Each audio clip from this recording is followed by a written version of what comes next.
What's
going on, everybody? Welcome to the premiere show. We're going to talk about a little more in-depth things that I randomly say on the Armenian Council. But yeah, I'm going to try to, just get into pretty much anything, whether it be culture, comedy, but mostly history. That's where I love. That's what I love. But before I get started, this is for Sean.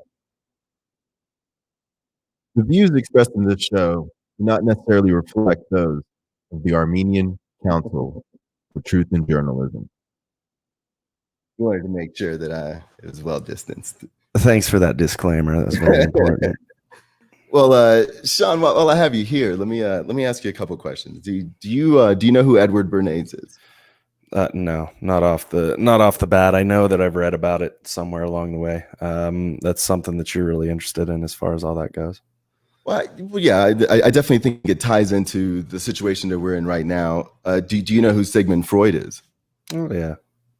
Well, let me let you hear this clip. I want you to... All right. In his classic work, Group Psychology and the Analysis of the Ego, Sigmund Freud described group psychology as being concerned with the individual man as a member of a race, of a nation, of a caste, of a profession, of an institution, or as a component part of a crowd of people who have been organized into a group at some particular time for some definite purpose. In other words, group psychology attempts to understand how an individual's behavior, thoughts, and emotions change when becoming a part of a group. The tendency of So that's pretty much what Sigmund Freud had an idea. He put a little bit out there. And then Edward Bernays came out there and really took it to a whole new level. So he used this kernel that Sigmund Freud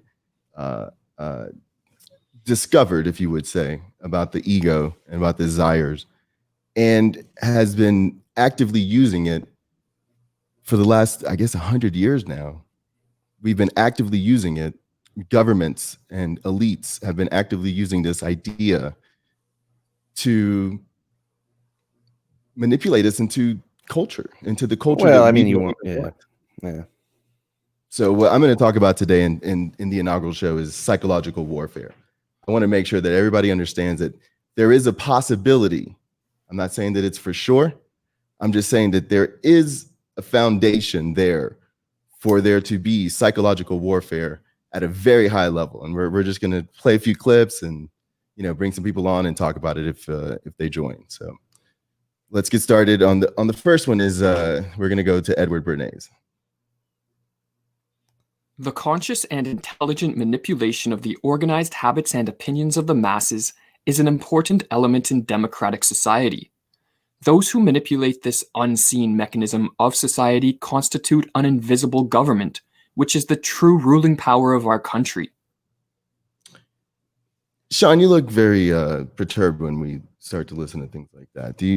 Is that just how? Is that your listening face? That's just my listening face. Gotcha. I was wondering about that. Yeah, I'm kind of a bitch. So, so what? Just randomly, what are your thoughts? Do you think do you think there has been a study of the way our brains work and how we can be manipulated? Do you think that's possible? Absolutely. Actually, before I became a plumber, one of the things that I wanted to do with my life was go into psychology. And actually, I wanted to be an experimental psychologist. So, maybe, things take a different path. Obviously, I had a child and it got me out of that, but I've always been interested in it. Although it's been a few years since I did a lot of reading heavy into that. That's funny, because when I went to Georgia Tech, one of my favorite classes, I mean, that's an engineering school, but one of my favorite classes was psychology classes. They even had a class where it was called ergonomics, where it was like the psychology of being comfortable, basically. Mm-hmm. So, I mean, you can use it could definitely be used for good. And that's one of the things.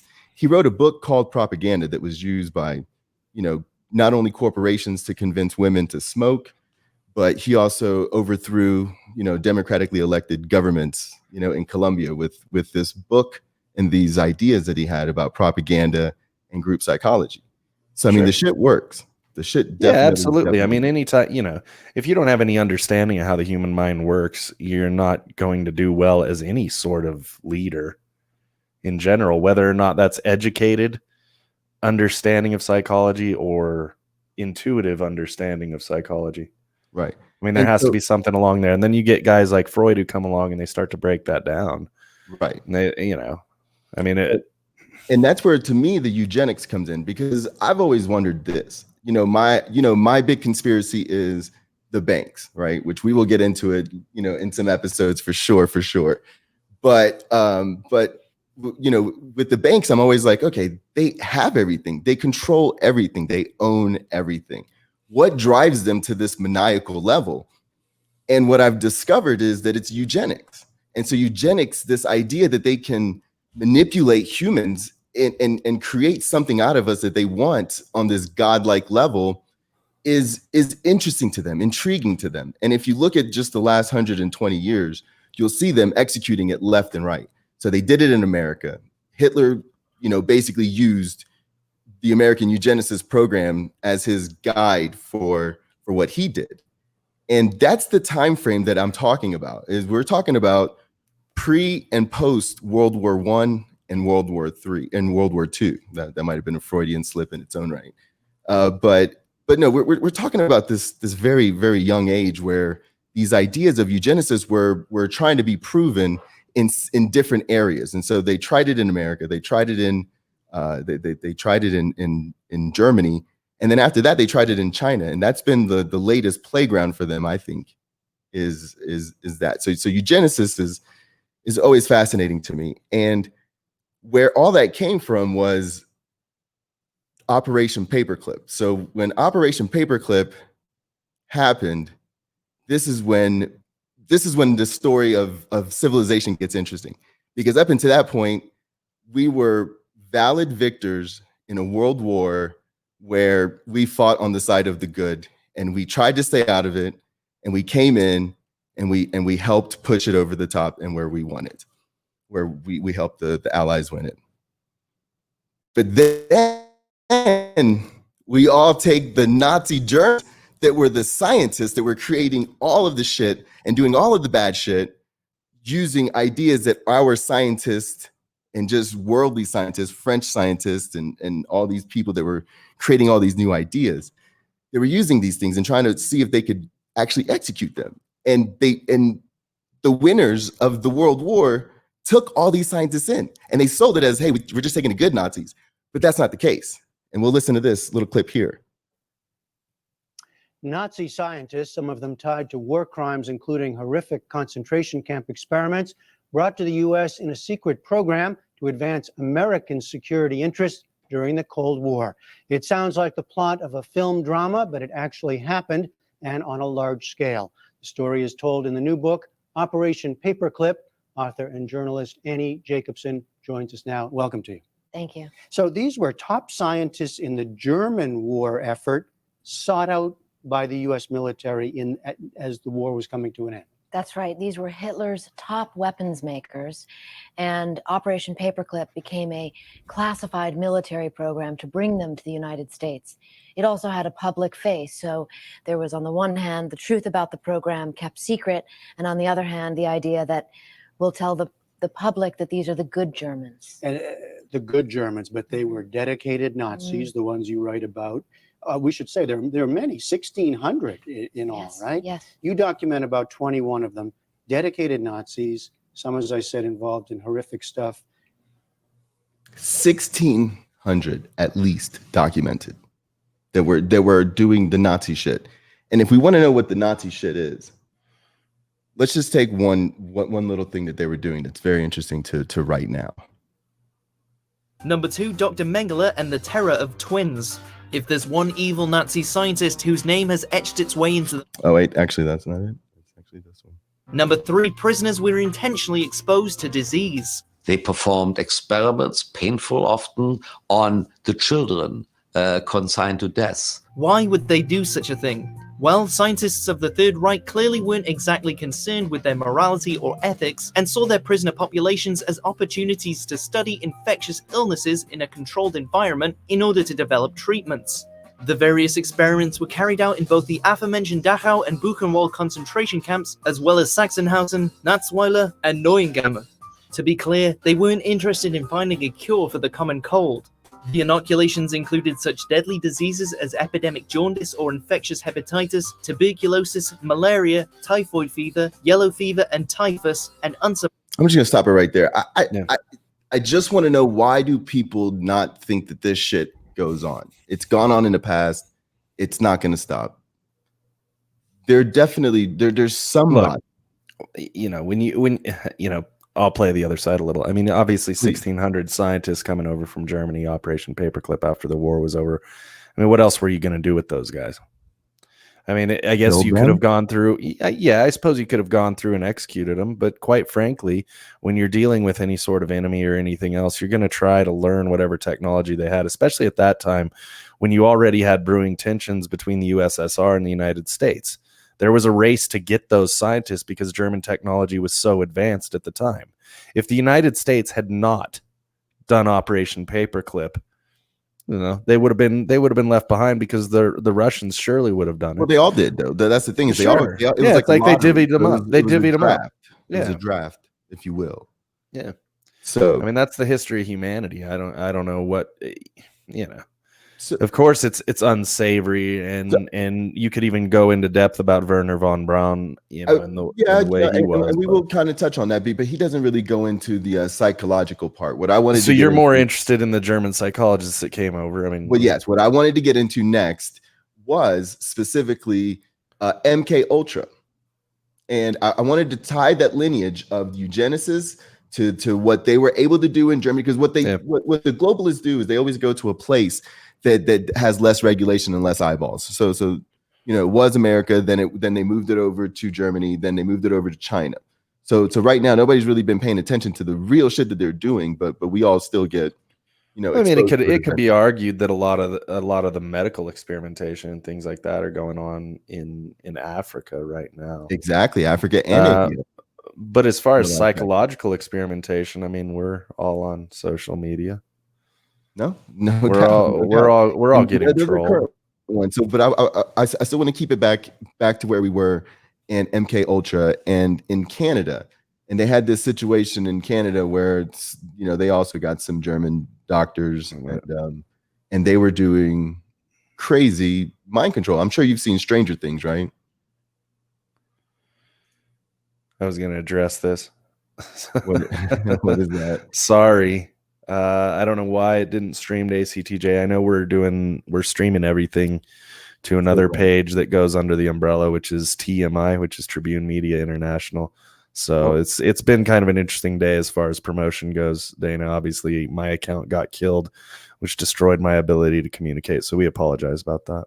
Yeah, that is interesting. So Debbie's trying to come on right now. I don't know if her camera's on or I was not. going to bring on because I want to see her perspective, because some of these experiments that we did actually were in Canada. So what they did is they brought these doctors over here, but they actually did a lot of the major experiments in Canada. So I want to bring her on and let's talk about that. Hey, Hi. Debbie, how are you? I'm good. And what part of Canada do you live in? I'm in Ontario. Nice. And that's the good part or the shitty part? How do Americans perceive that? Isn't it all a joke to you guys? Canada Day Pretty is much. on True. joke day. So are you familiar with Edward Bernays or any of the things that I've been talking about beforehand, the psychological warfare that I think is being played on us?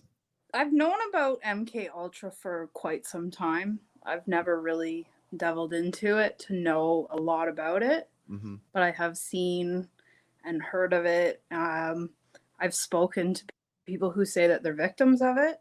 So I don't really have a whole perspective on it, really.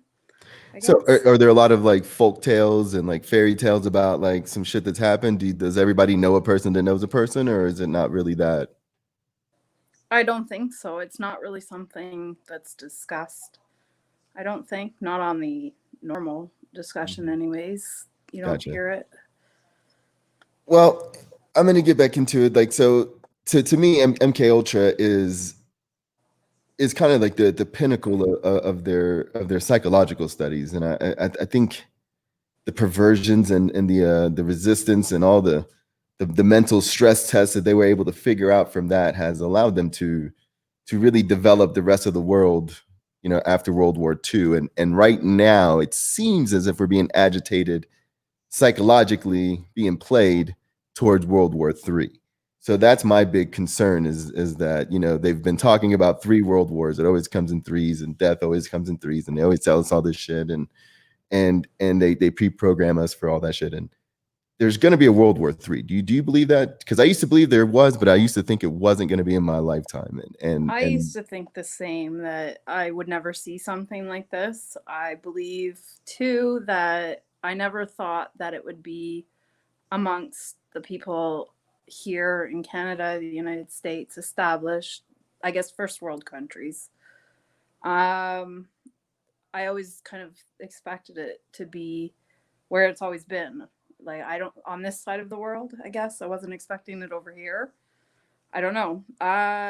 Like you say, I wasn't. Can't say I blame you. During my time. Yeah, I kind of did the same thing. And that's actually, you know, has led this year to be something where I'm not letting this opportunity go. Like this is a golden opportunity. So they want us to feel dread and all that stuff, but I feel even more empowered, and I just think this is our chance here to call them out and casually just say, hey, we shouldn't be doing this. So well, I remember that's when what I was jumped younger, sitting with my brother, and we were watching the Gulf War, and he told me, he's like, this is really important. Something big is coming from all of this. Like, you watch, in years' time, this is all going to play out, and there's going to be something, like, I don't know, he knew something was going on. And I remember listening to him rant. I was only maybe 12, 13 years old at the time. So to me, I didn't really care back then. You don't really notice these things because they're not on your doorstep. Right. So when you see war, like, it's shocking, but it's not here.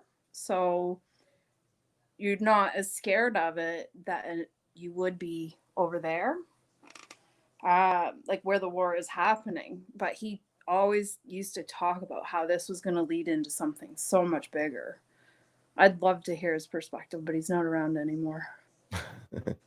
Who are some Canadians that you listen to? I know there's the Dollar Vigilante, but he's kind of camped out in Mexico. I don't know if you still claim him or not. I don't know of anybody offhand that's Canadian. I don't know, the people I've kind of followed. I follow Aaron at Health Nut News. This is I really like kind of off natural topic, science. but I want to bring it back to this. Like, what do you think about the whole idea of YouTube being ridiculed as a platform to get information from? As a source, you mean? As a well, it's not a source. It's just a platform. Well, The that's source what is the thing, the people individual generally things that you go imply. to. Well, that's kind of silly because you can watch mainstream media on YouTube, right?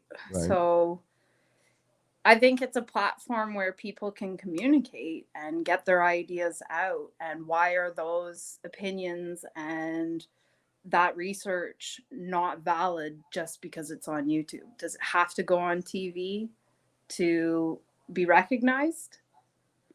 That's the big question there, because if it does, then that's worse than state-ran media, because then that they get to be the ministry of truth, and the whole point is for us to have being able to be skeptical and offer those different opinions freely, and that's what keeps the society from accidentally going into authoritarian or Something fascism. I noticed about the media over the last 10 years has mostly been that the media has become corporate journalism. It's no longer citizen journalism. And we're not listening to the people anymore. We're listening to the corporations. Well, we've taken here at the TMI, we've taken it upon ourselves to become citizen journalism. So, whether you are doing satire or speaking straight truth or being historical about it, it's time to not feel the dread, but to actually do something, whether it's record something, whether it's to talk to someone, whether it's to listen to a new idea that you haven't yet. I think it's time for things to change within you and without you. Like it's time to recognize. I think this is a great awakening. This could be really good, or it could be, the end, the final nail in the coffin. So it could end good or bad. So it's neither here nor there. Well, Amy, I want to play one more Edward Bernays clip. It seems like I need to chat. Like when I get more video and skills, we're going to grow on this program. This is a premiere, so we're going to get new technologies, and plus we have an Asian on our team now, so he kind of really hooks it all up. So we should be able to technology. So we got the technology side down, so we should be able to kind of jazz it up. But right now, I'm realizing that that just the voice clips are kind of falling flat, but it's really, really important. Maybe I'll slow them down when I record them in next time, because I think he's talking a little fast, or maybe just find some more entertaining ones. But what he's saying is still. That's just the marijuana, Lou. And by the way, you're stuck with me in the production studio, so I'm as good as you get right now. So, all right. So here's another Edward Bernays clip. As Bernays pointed out in his book, Crystallizing Public Opinion, a crowd does not mean merely a physical aggregation of a number of persons. The crowd is rather a state of mind. So long as one engages in group identification, their mind and behavior will be changed by the enduring influence of group psychology, even with no other members of the group physically present. To understand how the tendency of human beings to engage in group identification renders the masses manipulable, we must turn to one of Freud's ideas, which heavily influenced the manipulation techniques developed by Bernays. In his book Propaganda, published in 1928, Bernays explained, "It is chiefly the psychologists of the school of Freud who have pointed out that many of man's thoughts and actions are compensatory substitutes for desires which he has been obliged to suppress. A thing may be desired not for its intrinsic worth or usefulness, but because he has unconsciously come to see in it a symbol of something else, the desire for which he is ashamed to admit to himself. A man buying a car may think he wants it for purposes of locomotion. He may really want it because it is a symbol of social position, an evidence of his success in business, or a means of pleasing his wife. What Freud suggested is that often there is a divorce between one's conscious thoughts and feelings and desires which do not fit with one's self-image and which are therefore suppressed. This fact, Bernays recognized, renders human beings manipulable." Now, I'm going to bring We're going to bring another special guest on today. Brock. Yes, Lou. How are you? I'm doing good. How are you, man? Did you just get a chance to hear that? Oh, yeah, I heard the whole thing. What do you think about psychological warfare being played upon humans? Like, am I for it or against it, or like just my opinion in general? I would say I'm a troll on the internet. I'm a troll on the internet. Right there, yeah. Everything I do online is psychological warfare. It's as far as how do I feel about it? I mean, it's always been a thing, man. I mean, if you can control their minds, you control everything. I mean, they did this with religion. I mean, that was almost psychological warfare, where you control the spirit and afterlife. Isn't that what government means? Oh yeah, no. In a lot of cases, govern the mind. Yeah, in a lot of cases, the government is God, and it becomes. It almost seems like it's actually ingrained in most human nature, where I mean, there's always going to be an outside source that sways your opinion. So, I mean, would that be considered psychological warfare? What you're seeing on a 24/7? Yes, and I think the hard part is that it can be used for good or bad. Like, if there is something that we need to get out to everybody, there's a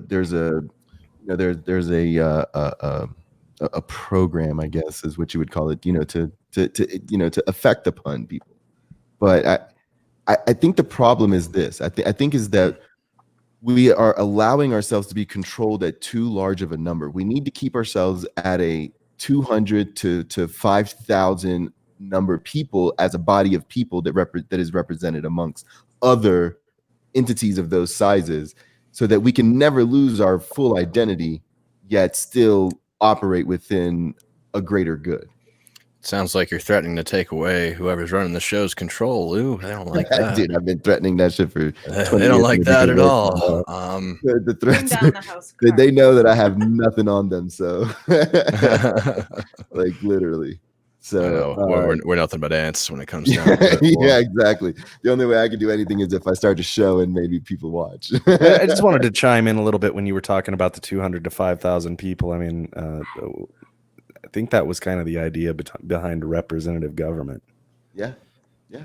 The thing is, that's what like when Elijah McKnight from the previous show comes on and says that he wants to dismantle something, it's what is the replacement?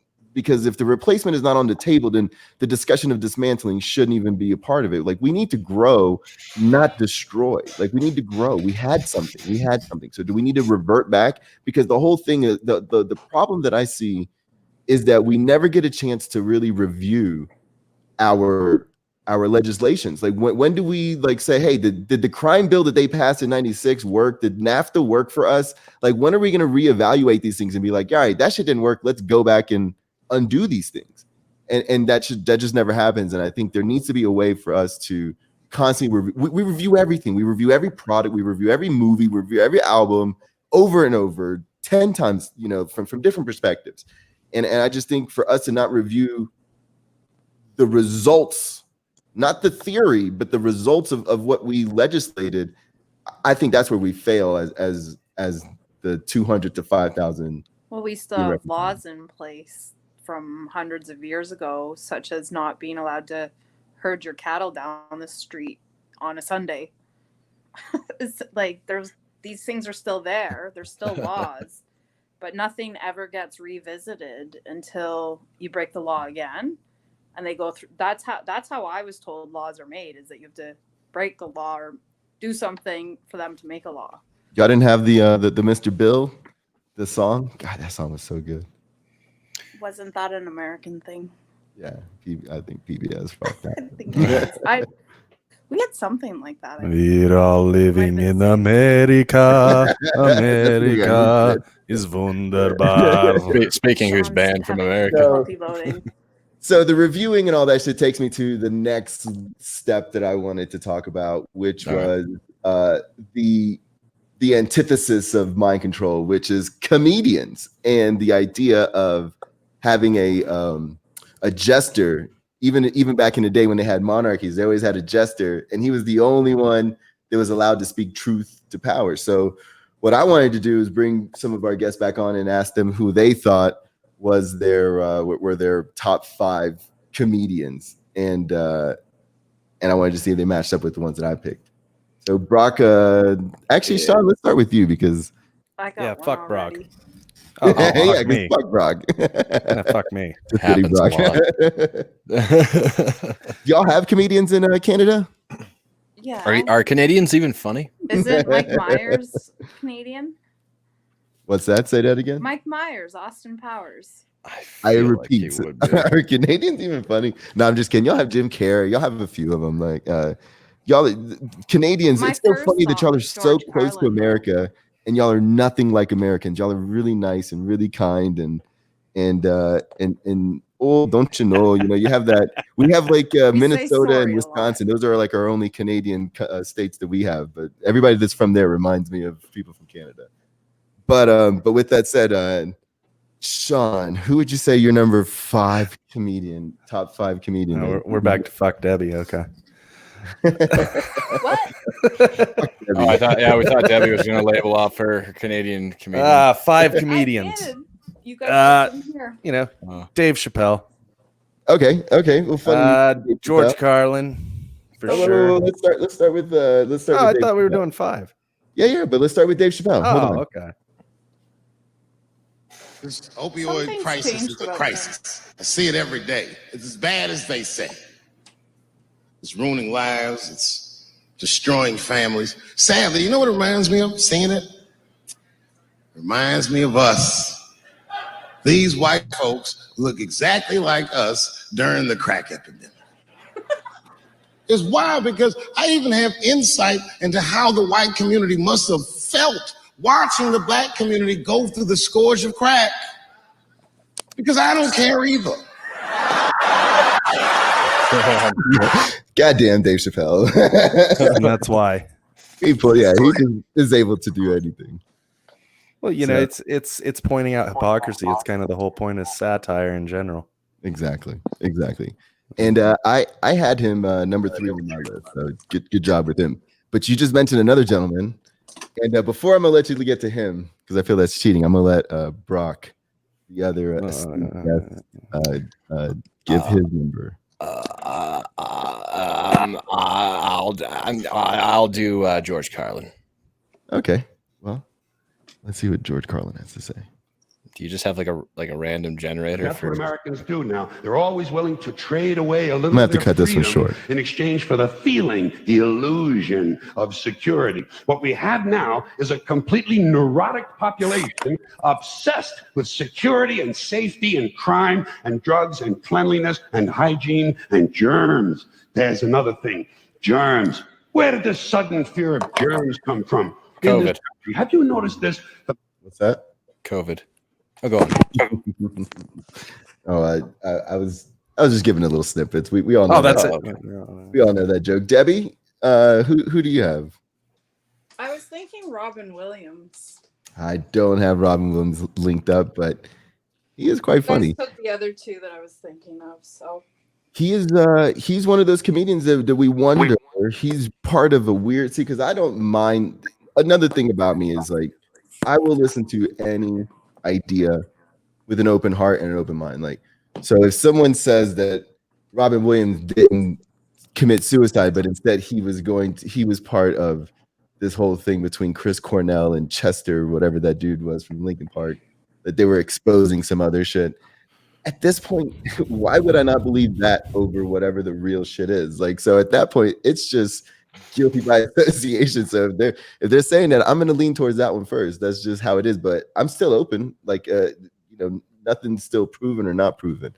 That's the problem with being a conspiracy theorist is that we're no longer ever going to have a real smoking gun like they did back in 1776 or back in 1860 or back in 1960. Like, it's just not going to happen anymore. The shit is too. The only information we get is from them being funny, like them being overt, them being like, we can really get away with anything. That's part of the whole DDD thing that they do is debilitate, dependency, and the last one is dread. And the dread part really, really plays havoc on people, I think. But anyways, I'll get back into comedy because the reason why I wanted to do this between psychological warfare and comedy, because comedy is like the antidote to psychological warfare, because they have an ability to talk the truth. Because my problem, I just know truth. I don't know how to be funny about it, which is why I love y'all two guys, because y'all know how to do that. But comedy has always been able to speak absolute truth to people in a very comedic, in a very way that hits to home, because it hits to everybody. It hits to your realities.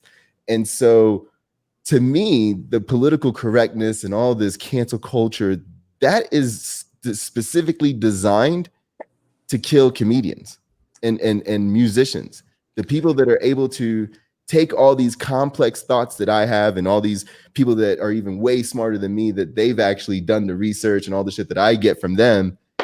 And they're able to condense it down to like a few things, or something that hits home, that makes you giggle and makes you think about something. Like, these are real superpowers that humans have, and they're taking it away, like, systematically. And I am concerned about that. But this is all, to me, part of a whole big long game of psychological warfare that they're playing upon us. We don't create culture anymore. They create culture for us, and they feed it to us, and we just go on trends. Did you create TikTok? I didn't create TikTok. Did I want to drop my shit down to like where I can only think of things in like 20-second tidbits? No, I enjoyed hour-long things. What about you, Brock? Video game, Brock. Oh, I mean, I always like the short videos, to be honest with you. It's like where my attention span is. I just be off to the next thing, swipe it. Yeah, it's like when YouTube changed up their analytics to where, I mean, it used to be like where a 3-minute mark video would kind of set you up to, the good spot to be in to actually get, what am I trying to say? You could put commercials, things like that, ads on your programming. And then they changed it to where, your channel has to keep up X amount of minutes watched per month. So all of a sudden, all the videos popped up to 15 minutes long. And really, it was like content creators I enjoyed that would make a 3-minute hit video. I loved it. I would watch it and have the notifications on. And then they forced these content creators to take that 3-minute of gold and stretch it out into 15 minutes. And it was just kind of like, get on with it. And here I was over there looking for 4-hour documentaries, but now I find myself without 4 hours to watch any documentary. Oh, very true. Speaking of that, I guess I'll take the easily consumables as well. Yeah, I'm not here to fight the smaller tidbits of information. It obviously works better with us. I just think that we have to at some point recognize that there's something out there that has an agenda that is actively trying to manipulate a group of us, like the largest group possible. And they're trying to use them as the bully to make us do the rest of it, So, one of the things is, I know we all are over the whole mask conversation, but it's just a useful one for this one. It's like they're trying to get enough people to be convinced that we should wear masks as if we've never worn masks before, to bully the rest of us into being like, all right, well, we got, like, I don't think we should wear masks, but I have to wear a mask to interact. That's group psychology. That's me interacting with a group body. And so I think how do we break into that matrix to have conversations with those people? Because those are the people we need to be able to realize that they need to have honest conversations. Like, they need to have honest realities within themselves to be able to talk about things. Because right now, all those people are just being fed information from the box, from the TV, from this thing that was created by these people that I just showed you.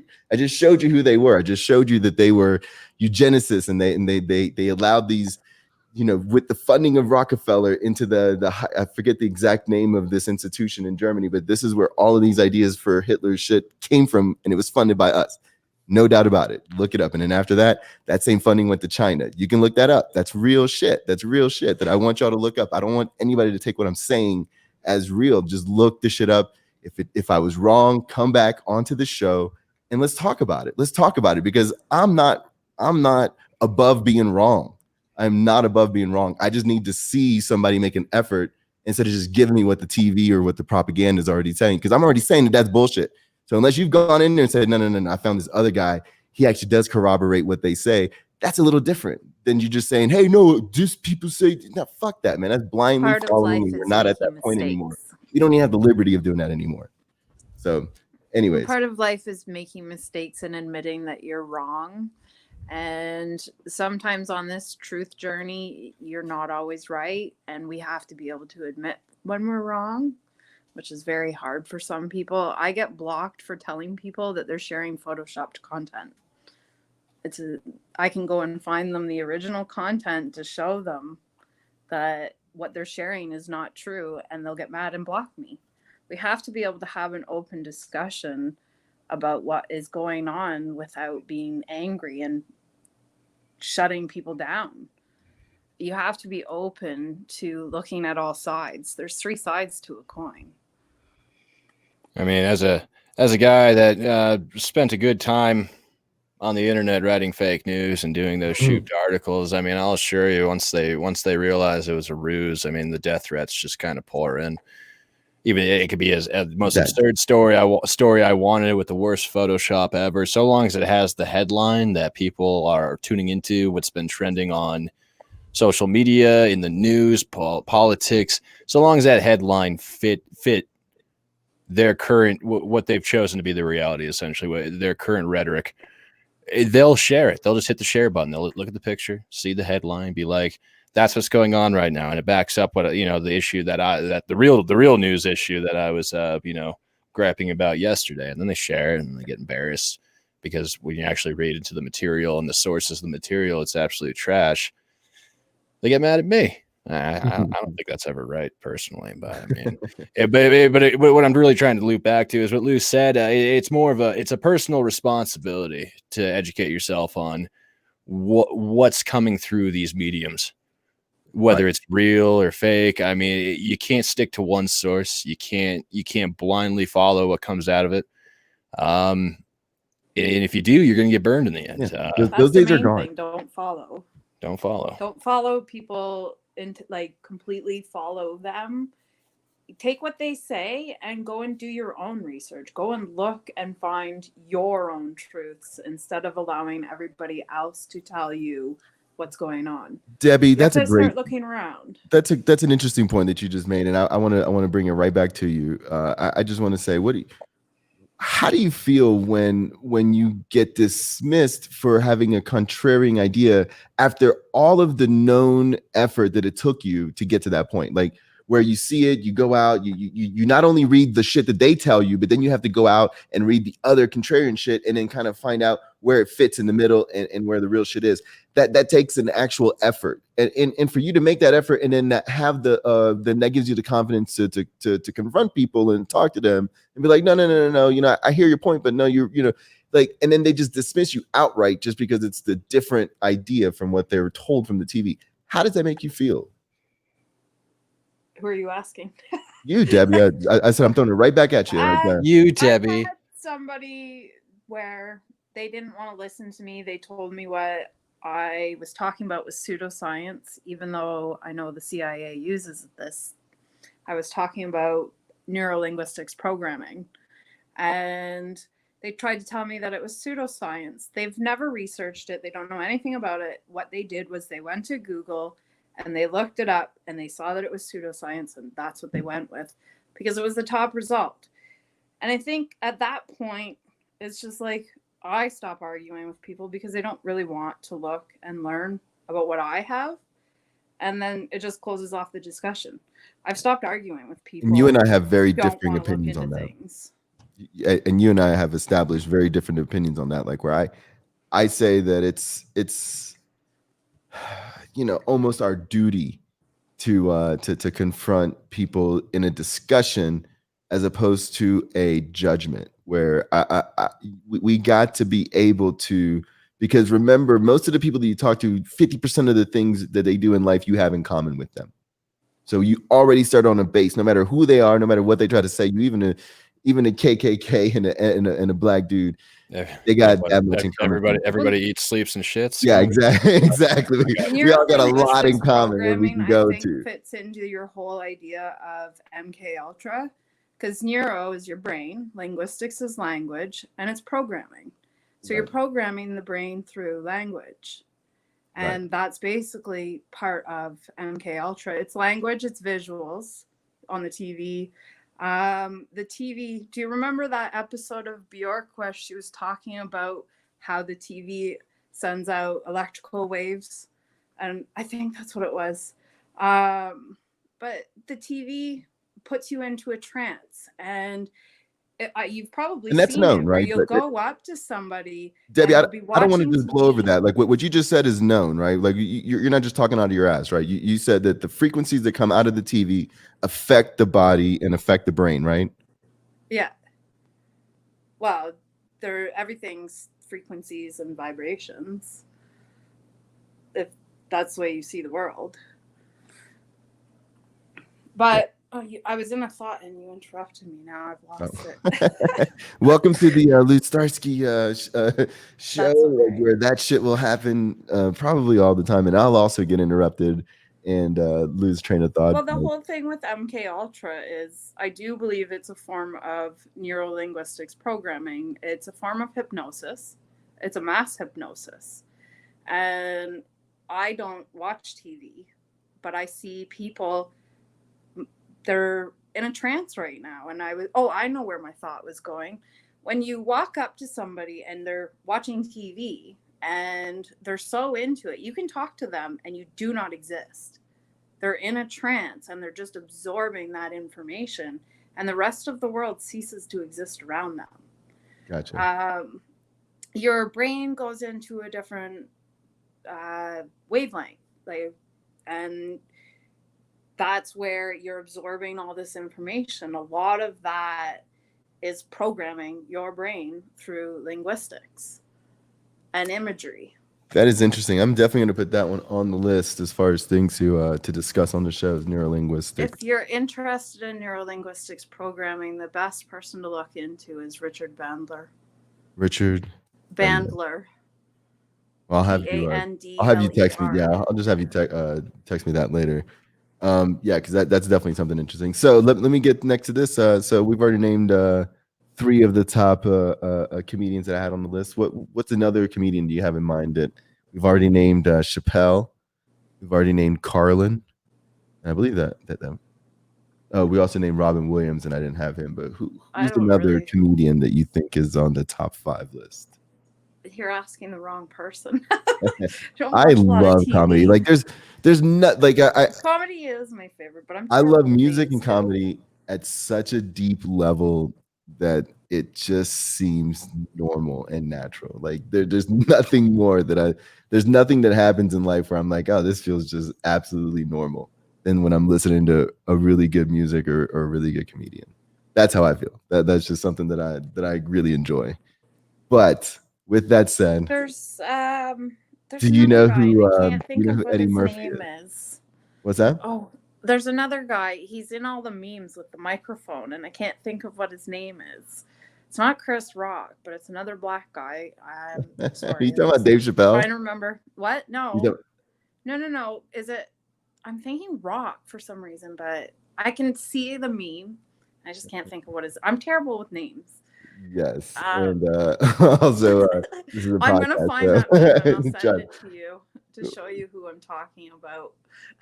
Well, while you think of this, maybe this will trigger, because I want to lead to my number 5, top 5, because my list, since most of them already been named. Oh, Kevin Hart's a really good one, actually. That's the guy. I think that's it, Kevin Oh, Hart. it might be, actually. He's a little short dude. Well, that's funny because my number 5 guy kind of set him going, but I'm gonna do one that everybody knows that wasn't mentioned, and that's actually, was Eddie Murphy or was Richard Pryor mentioned earlier? Eddie Murphy's good. I didn't hear Eddie. You cannot say fuck in front of people. And I got mad because he thought that was my whole act. Like I just walked out on the stage and cursed and left.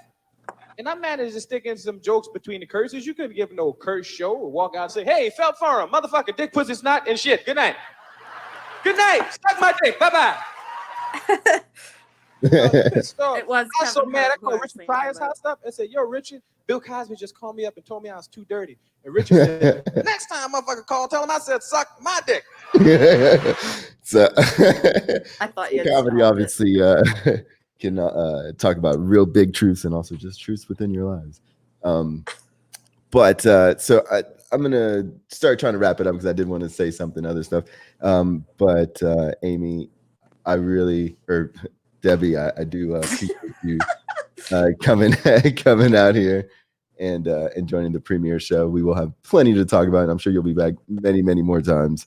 But I am going to say goodbye to you now, and I'm going to play one more clip, and this is my number 5 comedian. I'm going to play 2 clips of him. The first one's going to be him on Fox, and he's going to be addressing a situation where a lot of it was the beginning of the PC culture. It was 2011, and they were trying to get all these different old school radio broadcasters off. They were saying they were racist. And they were just being funny. They're being racial, but not necessarily racist.